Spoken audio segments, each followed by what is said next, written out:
Ciclo 2013, Mesa de Periodistas, ubicados en un lugar histórico muy importante, que nos permite también dedicar el arranque del programa a el querido Alfredo Ferraresi, hombre histórico del movimiento nacional, titular de Farmacia, que nos acaba de dejar después de una vida realmente intensa. Estamos en el piso 10 de la Federación Gráfica Bonaerense, el otro sindicato histórico del movimiento obrero argentino, y desde aquí algunas vistas que nuestro querido amigo Sebastián les está mostrando, cómo se observa la ciudad, inclusive la a veces lejana cúpula de la Confederación General del Trabajo, pero acompañado, como de costumbre, por el querido Hugo Pressman. ¿Cómo estás, Hugo? ¿Qué tal, Gabriel? ¿Estás agrandado? ¿Anda bien gimnasia? Estamos agrandados porque te presento a nuestro compañero de mesa de periodistas en el ciclo 2013, el diputado Carlos Raimundi. ¿Cómo estás, Carlos? ¿Qué tal? Vale lo mismo que me dijo a mí para vos, Hugo, ¿no? Que estamos agrandados lo de gimnasia. Sí, por supuesto. Yo creo que ya estamos con un envión que espero que no se detenga. Así que estás en minoría, Estoy en a minoría. pesar de ser de River, que se siente en un equipo. Claro. Es el único lugar del país donde puedo estar en minoría. No, en La Plata te puedo asegurar que sí, también estás en minoría. Qué alegría tenerte acá, Carlos. No, igualmente. Sin ser periodista. Y poder, pero hemos compartido, cuestión de hablarlo con mucha fluidez, sin duda. Sí, todavía vos sabés que hay gente que sigue rebotando. que lo recuerda, sí, totalmente, lo mire. En la previa estábamos charlando todas las hipótesis. Bueno, tenemos un montón de informaciones nuevas, entre otras se viene un ciclo electoral en Venezuela, pero hablábamos de los repiques de un discurso central, como el que brindó la Presidenta de la Nación ante la Asamblea Legislativa, con un montón de variantes. Tenemos, por supuesto, el tema de la ley, el tema de la legislatura, el tema de la magistratura, el tema de la reforma del Poder Judicial, el tema AMIA, pero tenemos también, y quería hincarle el diente al asunto, reforma constitucional. Esto implicó, porque la lectura inmediata que se observó quiere decir que Cristina no se presenta a la reelección. ¿Esto es así o hay tela para cortar más adelante? ¿Cómo la ven? Yo creo que esa frase está referida exclusivamente a que para aprobar lo que se conoce bajo el título de democratización de la justicia no es necesario reformar la Constitución. Me parece que en ese sentido está dicho, no obstante lo cual permite dar como vos decís, algún tipo de elucubración al respecto. Me parece que la interpretación correcta es esa. Carlos. Es que yo al principio lo había interpretado de esa manera. Inclusive discutí mucho porque ya desde los primeros momentos las crónicas titulaban "No habrá reforma constitucional". Yo lo discutía, pero después la volví a escuchar a la Presidenta y ella en un momento dice: si alguien pensaba que el tema de la justicia era una excusa, ella utiliza la palabra excusa, yo no lo puedo decir textualmente, pero lo hace con ese sentido, que era una excusa para la reforma constitucional, que se queden tranquilos que no va a haber ninguna reforma constitucional. Con lo cual, de alguna manera ella lo desmiente. Acto seguido, habría que preguntarse si una reforma constitucional en una etapa de cambios de paradigma tan profundos como la que está viviendo la Argentina y la región, se puede cerrar exclusivamente por una declaración de la Presidenta. Si yo le reconozco el mando político, desde luego, lo que pasa es que el debate sigue. Hay etapas que la propia etapa histórica requiere cambios institucionales. Después lo que la Presidenta sí puede hacer es que ese cambio institucional no derive en una reelección de ella, lo que sea. Pero indudablemente hay muchas razones como para elevar a rango constitucional derechos y nuevos campos, digamos, de legitimidades propios de esta etapa, como lo han hecho otros países de la región. Y también puede darse que en el ciclo venidero, en el 2014, sí se abra esa discusión y se argumente desde el Ejecutivo con razones circunstanciales. No era el momento en el 2013, puede serlo ahora, puede modificarse el parecer. Todo depende también de la elección legislativa. Depende del porcentaje que saques. Eso, si estás en el 45 o 46%, se abre un campo propicio. Hablé reservadamente, no quieren dar todavía los datos con 2 encuestadoras esta semana y la verdad que son muy optimistas en ese sentido, ¿no? Optimistas desde la perspectiva que tenemos sobre la medición de la presidenta de la Nación. Esto es importante porque es importante, es primordial. Porque si no estamos hablando en abstracto, estamos hablando de reformas, estamos hablando si no están los votos, no hay nada. Y para que estén los votos tiene que estar la política. ¿No? Yo en lo que confío es en un ciclo político de recuperación, de cambio de clima, de recuperación muy fuerte de lo que fueron algunos meses duros del año pasado. Y eso, ¿no? Yo creo que hay temas, a mí me parece que la recuperación de los ferrocarriles, y hay cosas para mostrar en el conurbano en esos términos, indudablemente va a haber que tratar el tema del precio, que es otra de las cosas centrales, preocupantes.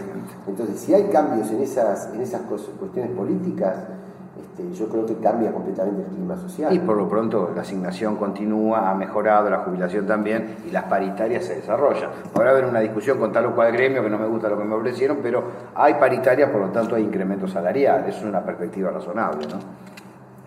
Me parece que el discurso presidencial está dividido en 2 partes bien nítidas. La primera hora y media, donde está la comparación entre los actuales índices o los del año pasado con relación al 2003, y la segunda parte, que es la más interesante por otra parte, en donde trata el tema Irán, el tema de los fondos buitres y lo que se conoce como democratización de la justicia. Toda la primera parte me parece que está encaminada a un eslogan de campaña que es la década ganada. En esa primera parte hay indudablemente no errores, sesgada la información, los índices de pobreza, de indigencia, indudablemente no son los que da la presidencia. Son más importantes, decís vos. Sí, sin lugar a dudas. Si vos, simplemente por observación visual. ¿Estás de acuerdo? Sí, probablemente, creo que el índice de pobreza es un 6%. ¿no? 6% y de indigencia, 1 muy pico por ciento. 1.7. Y yo creo que en el conurbano todavía falta. Es decir, que uno reconozca avances muy grandes, ejemplo, desagües, cloacas, agua potable, no implica automáticamente la salida de los niveles de pobreza. Yo comparto en esta división que hace Hugo. Ahora, hay una cosa que no quiero dejar pasar por alto. La Argentina tiene una acechanza interna muy fuerte, que es la presión devaluacionista, pero no solo por la devaluación. No lo estoy planteando en términos de cuánto tiene que costar el dólar, sino quién fija el precio. Porque ¿con qué sentido? ¿Productivo o no? La economía el tema es si abrís el mercado a la importación. No son económicos, es quién lo fija. Hay una pulseada, ¿no? Una vez que el establishment le gana la pulseada a un gobierno, después el dólar puede estar 7, 8, 14, 20, porque ya lo fijo yo, digamos, no el gobierno. Y está la acechanza externa de los fondos buitres. Y eso necesita algo que quedó muy reafirmado a mi modo de ver en el discurso del otro día, y que estoy seguro de que hasta los detractores más grandes lo reconocen, que es la capacidad de mando. Si en la Argentina hay mando político, hay timón político. Y hay conducción. Me parece central. Tal vez uno no lo note tanto cuando está, pero si faltara nos daríamos cuenta de la importancia que tiene que haya mando, el revuelo que haya timonel político frente a este clima de presiones externas. En la oposición, es cierto. ¿Esos datos sesgados invalidan el resto del discurso? No ¿Parte de una base equívoca el análisis? Indudablemente que te establecen algunas variantes en otros índices también. Porque, mira, si vos recordás, y creo que casi todos podemos recordar, yo me acuerdo porque soy mayor que ustedes, año 74, el índice de pobreza era 4%, hoy 6%. Visualmente, nada más, no te estoy hablando de... Se sabía que en aquel entonces era el 4%. Era el 4%, y además vos lo veías en la calle. La cantidad de gente que dicen que no es mucha, pero lo que vos ves, gente en las plazas, durmiendo en la intemperie, gente durmiendo en la calle, eso en la década del 70 no existía. Y estás hablando de una diferencia de 2 puntos. Es decir, los restos del menemismo siguen entre nosotros. Sí, siguen. Y además hay otro tema, a mí me parece bien que la presidenta haga esta comparación, pero hay un momento en que la comparación tiene, porque estás comparando en líneas generales con el peor momento de la historia argentina. La crisis del 2001, bueno, ella compara hasta el 2003, donde ya había un pequeño rebote de reactivación. Por la adecuación del tipo de cambio. Por la adecuación del tipo de cambio. Y también la determinación previa de dictar moratoria, lo cual permitió que se negociara con el fondo de otra Exacto. Son dos elementos y que dejara de otros pagar deuda elementos externa políticos durante... pero que vienen. Claro, pero... Me mira atentamente Daniel Laspigue, nuestro productor.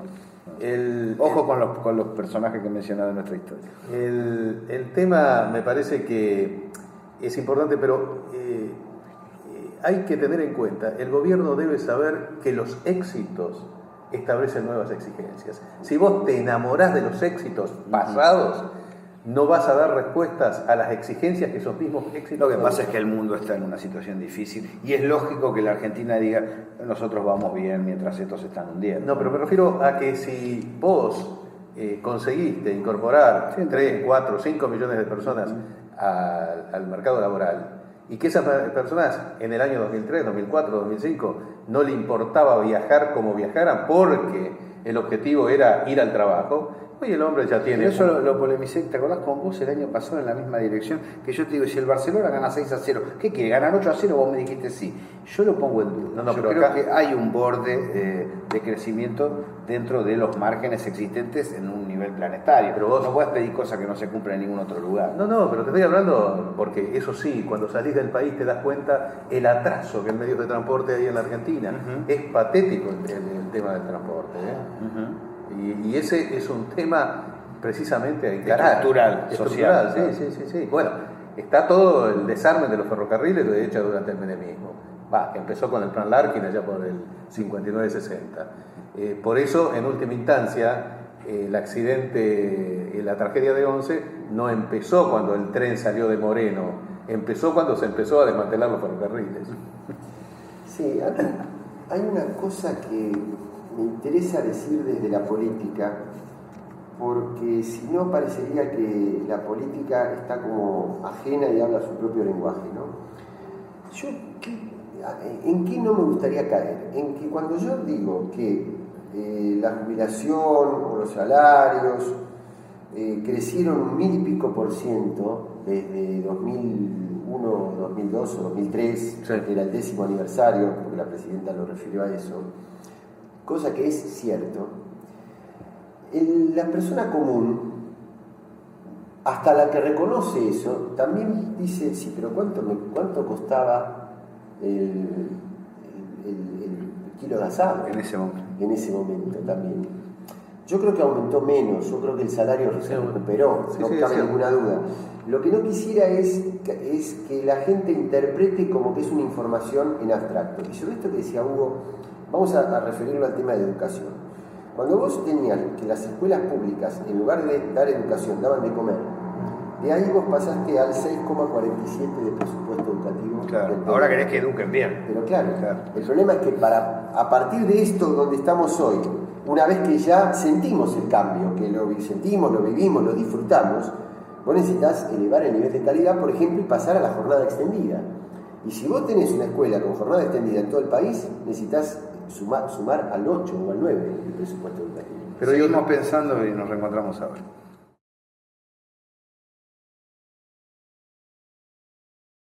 Ya que hizo referencia Carlos al tema de la educación, a mí me preocupa mucho en el tema de la educación el desprestigio en los sectores populares que tiene la educación pública o la falta del prestigio anterior que tenían los sectores populares. Cuando vos ves, sí, se da eso. Y vos ves cuando sectores muy humildes, de pronto una persona que trabaja en una agencia de seguridad, hace un esfuerzo para mandar a su chico a la escuela privada. Esto hace 40 años no sucedía porque era un desmérito ir a la escuela privada y era un mérito ir a la escuela pública. Hay que recuperar el prestigio de la escuela pública. Correcto. Y para mejorar el prestigio de la escuela pública, los docentes, con sus legítimos derechos que tienen para mejores sueldos, deberían ver de arbitrar, porque uno de los elementos que se usa, más allá de que sea cierto o no, pero no, en última instancia, como diría Larralde, no es como usted lo ve, sino como yo lo siento. Los paros docentes llevan a los sectores donde ambas personas trabajan, el matrimonio trabaja, a un inconveniente serio cuando se produce. Entonces yo lo mando a la escuela privada donde este problema no existe. Sí, hubo una lesión importante de los docentes privados al último paro, ¿no? Pero fíjate vos que ahí hay otra situación muy extraña. En líneas generales, el docente privado es el mismo que el docente público, en buena parte, y el que hace paro en la escuela pública, en la mayor parte de los casos no se adhiere a los paros. Me gustaría aclarar que la discusión está situada sobre el sueldo base del maestro de escuela, ¿no? Porque a veces se presenta el sueldo del docente universitario o del director de escuela, pero no se conoce. En realidad, para juntar 5 o 6 lucas, el docente de escuela, el maestro, tiene que estar 2 turnos ante 50 pibes durante 8 horas, lo cual es una situación que impide el perfeccionamiento. No es que y además, CETERA, con CTA de Hugo Yasky y Baradel, han mostrado una gran tendencia a respaldar al gobierno nacional.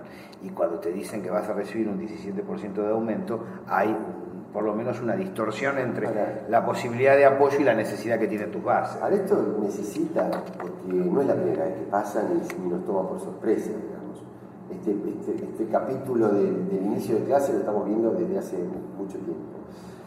Primera aclaración, cómo se levantó el piso en cuanto a la cantidad de escuelas también. Eso no hay que dejarlo de lado, porque eso también, la construcción de escuelas públicas, de edificios, más de 1000 edificios, la presidenta prometió o anunció 1500 escuelas nuevas a lo largo de la gestión. Pero me refiero ya al tema salarial. A mí me parece que ya a esta altura amerita algo más que la paritaria. Amerita una especie de mesa de negociación permanente o de consejo permanente. Nacional, interjurisdiccional entre las provincias, con fuerte presencia de las provincias, que es a quien corresponde la competencia salarial, pero requiere, es decir, nosotros no podemos vivir la zozobra cada año, una semana antes que empiecen las clases de este tipo. Yo entiendo que los maestros tienen esto como presión, pero me parece que la educación está primero y que lo que hay que hacer es darle una salida más permanente, más estructural. Sí, a veces al trabajador solo le queda la medida de fuerza. Y siempre damnifica a alguien. Pero eso yo lo entiendo, Gabriel, desde la relación obrero-patronal. Pero si yo para mí el ministro Sirioni es un compañero defensor de la escuela pública y Estela Maldonado es una compañera defensora de la escuela pública, claro. Y están en el mismo universo. Entonces yo no puedo generar esa relación desde las mismas categorías que genero la relación del sindicato de Techín con Techín. Tal vez habría que avanzar hacia un sistema unificado, federal pero unificado, ¿no? Tenemos el desguace chileno impuesto por el menemismo. Pero incluso la huelga, no podés empezar con una huelga de 72, 96 horas, empezar con una de 24 por lo menos, ¿no? Porque la huelga en última instancia es tu último elemento. Está muy bien que lo uses porque está el derecho de huelga, pero no podés empezar con una medida extrema como inicio. Me refiero incluso a la cantidad de días. Toma 24 y negociadas, a ver cómo va. Tema de debate abierto.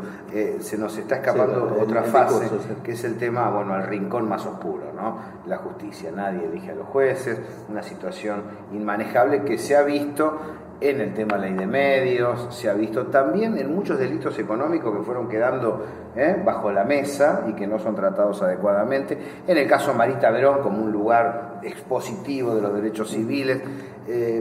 Lo digo con franqueza, a mí me enorgulleció cuando la presidenta dijo vamos por, así como discrepo por ahí con esta situación relacionada con algunos segmentos laborales y el tema de los techos paritarios, cuando dijo vamos a promover la reforma de la justicia, me pareció, esto es lo que la democracia argentina necesita. No sé cómo lo viven ustedes. Sí, mira, cuando recién fue reelecto el presidente Correa en Ecuador, dijo estamos en un momento de cambios de paradigmas de poder. Y toda la región comparte esa situación. Entonces, cuando lo que está en disputa es el eje de poder, es quién manda en un país, eso fractura todas las organizaciones sociales, claro. Y todos los estamentos de la sociedad y también del Estado. Claro, devalúa la participación democrática. Entonces, la verdad que a mí me puso contento que la presidenta se metiera tan fuerte en este debate y con algunas propuestas que creo que filosóficamente yo las apoyo, a pesar de que no leí todavía el articulado, lo voy a hacer cuando llegue. Y me puso muy contento también que desde el seno mismo del sector judicial se hicieran estas jornadas de la semana pasada en la Biblioteca Felicitaciones para Horacio González. Y ahí hay un juez del Tribunal 1 Federal de La Plata, el que preside el doctor Rosansky, que es el doctor Falconi, que está proponiendo una cosa muy importante para la inmediatez de la justicia, que ya no son los órganos para elegir, que es la oralidad de toda la justicia, ¿no? El tipo lo plantea como un ideal, ¿no? Y vos sabés que cuando uno se pone a analizar los costos, uno dice, ¿pero cuánto costaría un juicio oral? No. Vos sabés que hasta habría economía de recursos, mucha mejor formación. ¿Cómo se configurarían los jurados ahí? Mira, hay muchos ejemplos internacionales. Hay muchos ejemplos internacionales de un juez letrado y dos jueces legos, sin ir hasta el juicio por jurado tan típico de las películas norteamericanas, ¿no? Hay muchas alternativas, pero lo importante es plantear el eje de debate. Hay otro tema que quedó en el tintero y que es muy, muy fuerte, es plantar cara y decirle a los jefes de la colectividad judía que son parte del encubrimiento. Creo que hacía rato que no se observaba una polémica de esa dimensión entre distintos sectores de la comunidad argentina. Creo que la presidenta tomó el toro por las astas y plantó un debate muy fuerte. Vos sabés que ese debate estaba circulando por abajo. Vos lo sabés, Hugo, ¿no? Plenamente. En cada intervención, yo soy uno de los promotores de esto. ¿Qué opinión merece esto? No, yo me sentía totalmente identificado porque, y además la presidenta, por razones obvias, fue prudente, no dio nombres ni nada por el estilo. Incluso es muy interesante ver que hoy el presidente de la DAIA salió a decir que no le consta de ninguna forma de encubrimiento ni que Beraja haya hecho nada de ese tipo. Para entender lo que sucede con esas dos entidades que debería ser representativa de los argentinos de origen judío, es que son prolongación de la Embajada de Israel. Ese es el análisis base a través del cual se puede interpretar. Están parados sobre otro interés, no el de la población. Claro, fíjate vos que el día, yo estuve en el 678 el 28 de enero, ese día se conoció el memorándum. La verdad que era muy difícil opinar porque era una lectura muy elemental. Yo me hice hincapié que tenía profunda desconfianza sobre las entidades argentinas de origen judío. Y hice esta misma acotación que son prolongación de la embajada. Al día siguiente Timerman se reúne con los representantes y también con los familiares y al final lo que salió de ahí es que apoyaban, con alguna reticencia, apoyaban tanto la DAIA como la AMIA. Yo dije, pucha, me equivoqué ayer, puede ser posible. Qué bien equivocarse en eso. Llamé a algunos dirigentes y digo, che, ¿vos tenés algún antecedente que la DAIA adoptó posiciones contrarias a las del Estado de Israel? Nunca. A las 24 horas la AMIA cambió y a las 48 cambió la DAIA y a partir de ahí se dio la lógica de ese tipo. También es cierto que me parece, yo lo que digo es que del expediente no surge pruebas irrefutables de ninguna forma de la culpabilidad de Irán. Ahora, tampoco digo que Irán no es responsable. Lo que es una locura es oponerse a la indagatoria, oponerse a que yo creo que lo que ahí está en juego intente interrogar a aquellos que han sido durante años indicados como probables responsables. Sí, yo creo que el temor que existe es que las pruebas se caigan. Eso es un gran temor. También es cierto que el régimen iraní con Ahmadinejad y esa cosa muy fuerte de negación del holocausto, minimización, depende de cómo lo encara uno u otro, es muy fuerte. Me han dicho que adentro del gobierno iraní opera como provocación también, para evitar los acuerdos. Creo que hay sectores que se sienten muy cómodos en la confrontación, en Israel y en Irán. Y hay otros que promueven el diálogo. Sí, es cierto, pero yo digo, si fuera mentira esto, cuando abran las Naciones Unidas, Ahmadinejad se quedaría bárbaro y dijera, mire, a nosotros nos están haciendo una campaña difamatoria, de ninguna manera nosotros hemos dicho esto que ustedes dicen que digo. Y se acabó el tema. Pensá un segundito, imagínate si tenemos un conflicto con cualquier país y el presidente de ese país dijera que el terrorismo de Estado en la Argentina nunca existió. Que es falso, la ESMA era una escuela secundaria y la Perla era un geriátrico. No es fácil sentarse con ese presidente que diga esto de lo que pasó en la Argentina, ¿no? Sí, yo creo que la presidenta fue muy inteligente, es inteligente la medida del memorándum, pero hay dos cosas que dijo en el discurso que me parecen muy valientes también. Una es el tema de la conexión local, ¿no? Claro. Sin la cual no hubiera sido ningún posible. otro Claro. atentado internacional es posible. Y segundo, una cosa que no apareció en los titulares con el valor que para mí debería tener, no creo equivocarme, y es cuando dice, pero ¿cómo? Todo esto se arma a partir del atentado a la AMIA. Pero, y el atentado a la Embajada de Israel, que no tuvo ninguna apelación, ningún reclamo de parte de la Embajada en un atentado donde habían violado o volado su propio territorio, lo dice con y ahí sí había palabras. extranjeros en el sentido directo. No, Israel no actúa como querellante, eso es un hecho realmente notable. Israel no actúa como creyente en una voladura de su propio territorio como es una embajada, dicho por la presidenta de la Nación, cosa que me parece extraordinaria. Bien. Discurso ante la Asamblea Legislativa, ¿qué nos queda? Queda un minutito. Bueno, el tema de los fondos buitres fue también muy importante, el decir que, bueno, se pagará en las mismas condiciones que los que ya se acogieron a la convocatoria. Estaría en discusión, sí, de no pagarle los intereses devengados desde el 2005 y 2010 hasta ahora. Y bueno, me parece que el tema que la presidenta apunta muy bien, el castigo que le están infligiendo a la Argentina, como ella bien dice, no es consecuencia de las estatizaciones, sino por el hecho de no participar o no ser cómplice del negocio financiero. Es en esos puntos y también en el memorándum donde me avergoncé bastante de las opciones planteadas desde la oposición de izquierda, ¿no?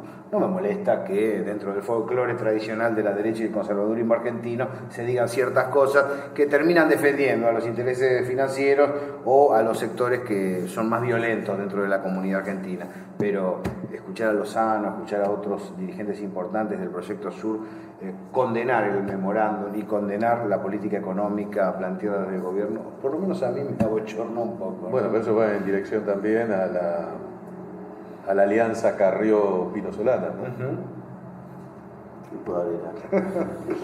Gracias, Carlos. Bienvenido. Hugo. Gracias. Nos volvemos a encontrar la semana que viene. La semana que viene, sí señor, en Mesa de Periodistas.